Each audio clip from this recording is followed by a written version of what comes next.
Guys, আশা করি সবাই ভালো আছেন, সুন্দর আছেন, সুস্থ আছেন। গতকালকে শুনিয়েছিলাম বন্ধুদের কাহিনী, যেটা বাস্তব কাহিনী। আর আজকে আমি শোনাবো একটা ফ্যামিলির কাহিনী।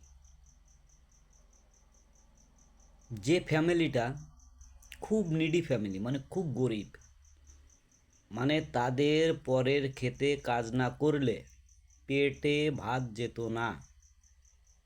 স্বামী, স্ত্রী এবং একটা ছেলে একটা মেয়ে, ছেলে মেয়ে দুটো পড়তো। তো সেই কাকা কাকি আমার আপন কেউ নয়। আমার বাড়িটা ছিল রাস্তার দক্ষিণ পাশে, ওদের বাড়িটা ছিল রাস্তার উত্তর পাশে। কোনো এক সময় তাদেরই আমি ক্ষতি করেছিলাম, কোনো একটা বিষয় নিয়ে আমি ক্ষতি করেছিলাম, সেটা আর বলতে চাচ্ছি না, সেটার জন্য ভগবানের কাছে আমি ক্ষমা চাই।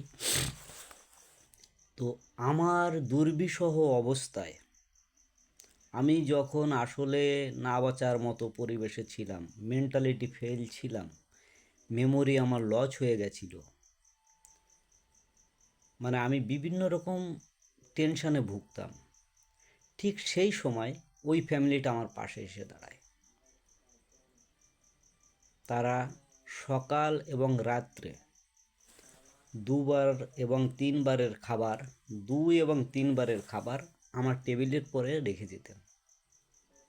ওনারা চিন্তা করতেন না যে ওনারা কি খাবেন।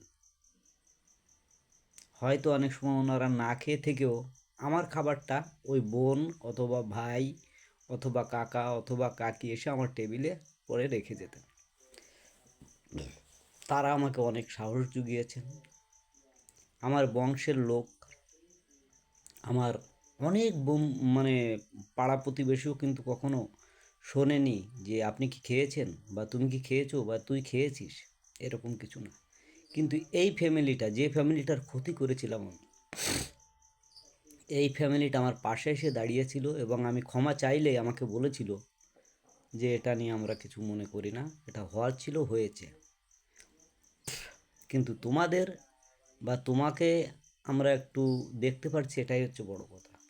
তো ওনারা আমার, আমি মরে গেলেও তো ওনাদের কথা কোনোদিন ভুলতে পারবো না, কারণ ওনারা নিজেরা না খেয়ে আমাকে খাইয়েছেন। আমার সেই কাকা, সেই কাকি, ভাইটা, বোনটা,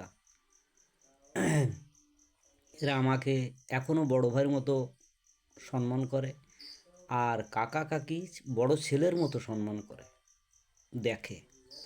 তো এদের কথা আমি আসলে না বললে নয়। এদের কথা যদি আপনাদের না বলি তাহলে আমার পাপটা বেশি হবে, কারণ যারা আমার অসময়ে অতপ্রতভাবে কিছু না হলেও দুমুঠো ভাত আমার গালে তুলে দিয়েছিল, যারা নিজেরা না খেয়েও, নিজের ছেলে মেয়েদের না খেতে দিয়েও, আমি নিজেও বুঝতে পারতাম, আমার টেবিলের পরে ভাত রেখে যেত আমার খাওয়ার জন্য, যে যাও তোমার দাদাকে দিয়ে আসো বা তোর দাদাকে দিয়ে আয়, তোর দাদার জন্য রেখে আয়। এই যে ভালোবাসা, এটা আপন লোকও আমাকে কেউ করেনি, ঠিক আছে? আপন লোকও আমার জন্য এগুলো করেনি। আমার বংশের অনেক লোক ছিল, পাড়ার অনেক লোক ছিল, আরও মানুষ পারলে আমার বদনাম করতো, মানুষ পারলে আমার আরও ক্ষতি চাইতো, কারণ আমার তো অনেক ক্ষতি করেছে মানুষ। কিন্তু এই ফ্যামিলিটা আমার লাইফে কোনো ক্ষতি করেনি, বরঞ্চ আমার পাশে দাঁড়িয়েছিল সুন্দরভাবে। এখনও কিন্তু তারা দাঁড়িয়ে আছে, এখনও তারা আমাকে বড় ছেলে হিসাবে মানে, আর আমি তাদের কাকা কাকি হিসাবেই মানি, মা বাবার মতোই মানি।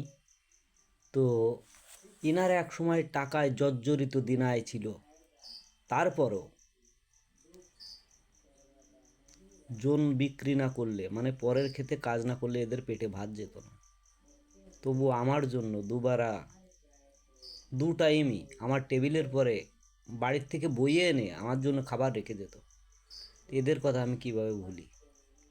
ভগবান যেন এদের, এই কাকা কাকি প্লাস ভাই বোন, এদের সবাইকে সুখে রাখে, সুন্দর রাখে, সুস্থ রাখে। আমি এই কামনা করি, আমার আর কিছু কামনা নাই। কেননা যারা আমার অসময়ের বন্ধু, অসময়ের সাথী, আমি তো কালকে বলেছিলাম বন্ধুদের কথা, আর আজকে কাকা কাকি আর এই ভাই বোনের কথা বললাম।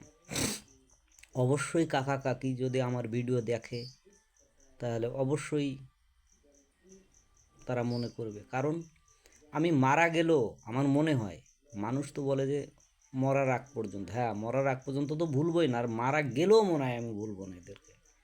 আর যদি আমি ভুলে যাই তাহলে আমার মতো অমানুষ পৃথিবীতে দ্বিতীয়টা হবে না। তো এদেরকে আমি এই দূর থেকে প্রণাম করি, কাকা কাকিকে প্রণাম করি, আর আমার এই ভাই বোনকে আমি শ্রদ্ধা জানাই, স্নেহ জানাই, ভালোবাসা জানাই। আমার কাহিনী মোটামুটি আপনাদের জানালাম। আপনারা লাইক কমেন্ট শেয়ার করবেন, আর খারাপ বললে খারাপটাই লিখবেন, ভালো বললে ভালোটাই লিখবেন, কারণ এক হাতে কখনো তালি বাজে না। তো এই কাকা কাকি ছাড়া হয়তো বা আমি এতদিন বেঁচে থাকতে পারতাম না। তো এই কাকা কাকিদের জন্য আপনারা আশীর্বাদ করবেন, এরা যেন সুন্দর থাকে, সুখী থাকে, ভালো থাকে। সবাই সুন্দর থাকবেন, ভালো থাকবেন। জয় হিন্দ, বন্দে মাতরম।